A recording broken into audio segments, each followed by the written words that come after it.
ദോശയ്ക്ക് മാവരച്ച് വെച്ചാൽ ശരിയാവുന്നില്ല, ദോശ നന്നാവുന്നില്ല എന്നുള്ള പരാതിയുണ്ടോ? നല്ല പെർഫെക്റ്റ് ദോശ ബാറ്റർ എങ്ങനെ റെഡിയാക്കുന്നത് നോക്കിയാലോ. അതിനായി 2 ഗ്ലാസ് പച്ചരി, 1/2 ഗ്ലാസ് ഉഴുന്ന്,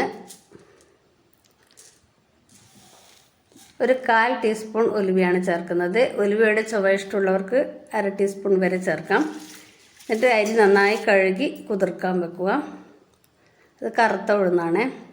അപ്പോൾ അരിയൊക്കെ കുതിർന്ന് വന്നിട്ടുണ്ട്. അതിലേക്ക് 1/2 ഗ്ലാസ് ചോറ് കൂടി ചേർത്ത് കൊടുത്ത് നമ്മൾ കുതിർത്ത് വെച്ച ആ വെള്ളം ഉപയോഗിച്ച് തന്നെയാണ് അരക്കുന്നത്.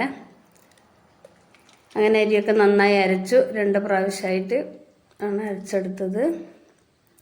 പിന്നെ അതിലേക്ക് കുറച്ച് തേങ്ങ വെള്ളം, ഞാൻ എപ്പോഴും ഇങ്ങനെ തേങ്ങ വെള്ളം കുറച്ച് കലക്ട് ചെയ്ത് വെക്കും.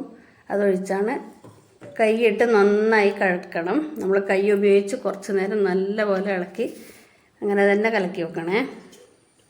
നമ്മുടെ ദോശമാവ് റെഡി ആയിട്ടുണ്ട്.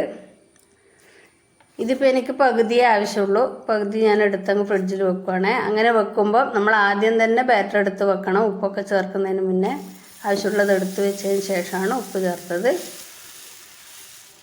അപ്പോൾ നല്ല സോഫ്റ്റ് ആൻഡ് പെർഫെക്റ്റായ ദോശ ഉണ്ടാക്കാം.